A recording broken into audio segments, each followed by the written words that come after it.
Yeah, yes, we'll work on the numbers, just get back to my agent and we'll see what we can do. I'd be happy to work with you guys. Hey, yes, I need to go. Hey guys, Sergeant No Rep here, the greatest judge to never judge, the one-time CrossFit Games attendee, and I am here back underneath the bleachers on day 2 of the 2019 CrossFit Games, and what a day one it was. We saw a lot of little unpredictable things and a lot of predictable things. The predictable things is if you look at the leaderboard behind me, Matt Fraser's at the top. The unpredictable thing is that Carrie Pierce is at the top for the females. Some predictable things, you really notice the national champions have some issues with like the legless rope climbs, some of the weights for the workouts. Unpredictable as well are some of the people that got cut on the second cut. So we'll get into all that. So I just want to take a quick little look over the leaderboard. Just remember, I'll be live streaming the events in the future. So let's just go switch to the leaderboard. So as you can see behind me, there's the leaderboard. At the top, like this is the men's, obviously, we have Matt Fraser. Followed by maybe, I guess, somebody you could say is a little bit of surprise, but somebody that's always near the top. Scott Panchik, he performed really well and consistent with a third and a sixth over the 2 events. James Newberry is definitely a little bit of a surprise.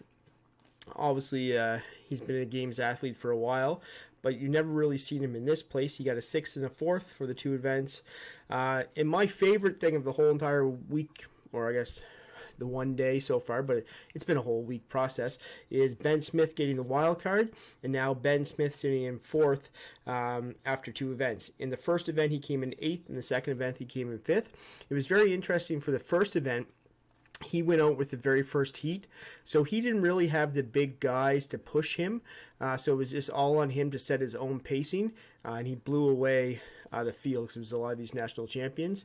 But he paced himself, and he still was good enough to get 8th for that event, which was nice to see. Pat Vellner is at 5th. He had a 9th and a 12th. That 9th actually looked a lot worse than the 12th. He basically, for the first event, tried to keep up with Matt Fraser. Couldn't keep Matt Fraser's pace, in my opinion. And then when it came down to the 185 snatches, he struggled. He got a lot of no reps, dropped the barbell. But from years past, where you usually see Pat Vellner after 1 or 2 events near the bottom of the leaderboard, this is a great start for him.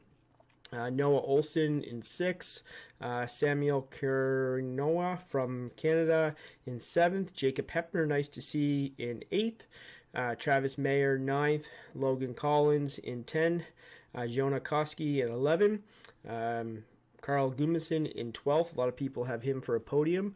And just if you missed it, Frederick Agidius, Annie Thorsdotter's longtime partner, he had to withdraw due to a back injury. So he's at other CrossFit Games. Brent Fikowski, probably not happy being in 14th, but great athlete, and he'll work his way up. Down number 15th is Cole Sager. Kind of a surprise in 16 there, Jeffrey Adler, but in event number 1, he did really good. He got a 5th. So we got Young, Saxon, Panchik in 17. Chandler Smith, who's definitely a fan favorite. Got a lot of fans after event number 1. Pulled out a 2nd in that event, and then a 48th in event 2. I'd like to see him stay up here. If he can stay in the top 15, that'd be really cool to see. And then Will Morad, 23.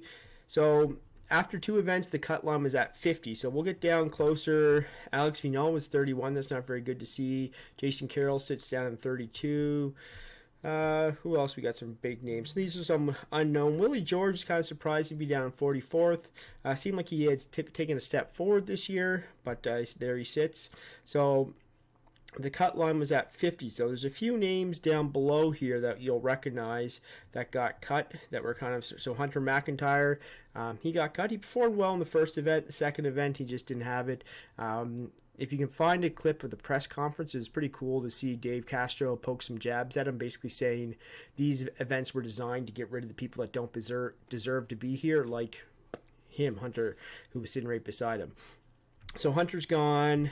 Who else we got? I'm trying to find Tim Paulson. Tim Paulson got eliminated, which I was kind of surprised about. Streech Horner, American, I was kind of surprised that he got eliminated as well. And I can't find Tim Paulson. I probably went by him there. But, Castillo, he was another name. Paul Castillo, he got cut. That was after the first event. So it was kind of sad to see some of these big names, but the other guys that beat them out deserved it. So that is the male board. Now we'll switch over to the female. So here's the female leaderboard. So sitting at the top, which I said was kind of an unpredictable thing, is Carrie Pierce, or her name here is Carissa Pierce. A lot of people had pegged her to be kind of a dark horse. She qualified through the Open, then didn't really do anything after that. She had a second and a third in the first two events. Really nice to see. Annie Thorsdottir, the Queen of Iceland, she sits in second with a sixth and a fifth. And then Tia Claire Toomey, who everybody would expect to be up higher. She won event number 1, but got a 12th in event number 2. So obviously she wasn't as consistent as somebody like Carrie Pierce had a second or third. So as you go through, you see a lot of familiar names. Kristen Holta, Brooke Wells. Sitting in number 6 is kind of a surprise. Haley Adams. She had a 4th and an 18th. If you don't know Haley Adams, I think she's only 18 years old. The youngest competitor. She was a former teen champ. She currently trains with Rich Froning at CrossFit Mayhem, and she would jump in training with them when China Cho wasn't around. So good to see her doing a good job. She's up at 6th place. Hopefully she can keep that up. Kind of an unknown, and Danielle Brandon sits in 7th. She won the event number 2, so that obviously helped her. Amanda Barnhart, who I had picked to be on the podium, she sits in 8th in striking distance. In number 9, we have Laura Horvath. Laura Horvath, a lot of people were concerned about after her performance at the Rogue, but she looks like she's fine. She has a 16th and a 9. Jamie Green, Alexandra Pacelli, Katrin Davidsdottir in 12th. So let's see where we got some other names. Sam Briggs in 22nd, kind of surprising. Bethany Chadburn in 23rd. Now, a big surprise is Sarah Sigmundsdottir at 26. She had some issues in that first event. She got 40th. I don't know. It was a rope climb. I saw afterwards. She went over. She asked her judge if she could speak to the head judge, and she went and talked to Boz. I don't know what that conversation was about. I don't know what issues she was having. The cameras didn't really focus on her a lot. It'd be nice to know what was going on there. But she is down in 26. Now, obviously, she can still come back from that. She's just going to have to work herself a little harder. What do we got? Paige Semenza, American. Carolyn Prevost, Canadian. And then we're getting close to Rachel Garibay. I think she qualified through the Rogue. She sits in 43rd. And so the cut line was right here at 50. And most of these people, one that was, I guess, somewhat surprising, even though she's not a top 15 athlete or even a top 20 athlete, would be Brenda Castro. There's some names above her here that I thought she would have beat out. Sabrina Caron, who qualified through the French throwdown, she got eliminated. And that's, I think, for the females, there wasn't a huge amount of upsets. Like Tim Paulson was kind of the biggest one that that got eliminated on the men's side. But yeah, so here's all these ones would have been eliminated in the first cut. So, like I said, I'll switch to the teams really quick. So, CrossFit Mayhem Freedom had a first, and a second. The second was their total for the clean and jerk. They just got edged out a little bit there by Invictus, who had a little bit of heavy hitters.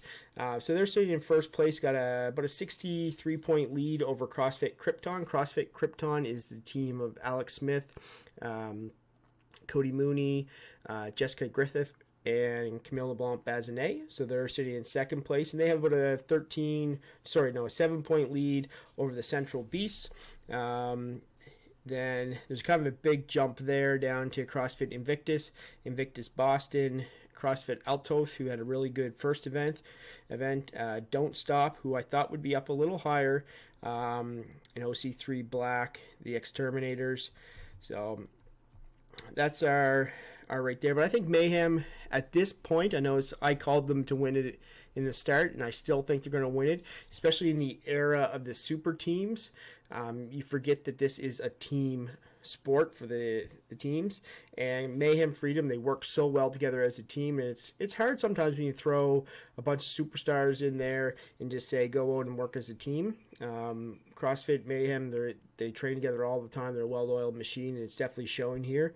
Now, could another team put a surge on after they get the jitters out? Yes, definitely. But I still stand beside. I think Mayhem Freedom's going to run away with this one.